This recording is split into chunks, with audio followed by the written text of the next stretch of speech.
بسم اللہ الرحمن الرحیم۔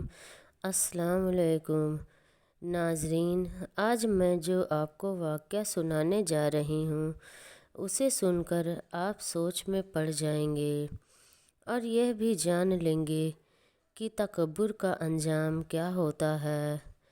اور جان لیجئے جو کچھ بھی ہوتا ہے وہ اللہ کی رضا سے ہوتا ہے اور اللہ سب چیز پر قادر ہے۔ تکبر کا انجام کیا ہوتا ہے اور جان لیجئے جو کچھ بھی ہوتا ہے وہ اللہ کی رضا سے ہوتا ہے اور اللہ سب چیز پر قادر ہے۔ قوم عاد میں دو بادشاہ گزرے، ایک کا نام تھا شدید، دوسرے کا نام شداد۔ یہ دونوں بھائی تھے۔ شدید بڑا بھائی تھا جبکہ شداد چھوٹا بھائی تھا۔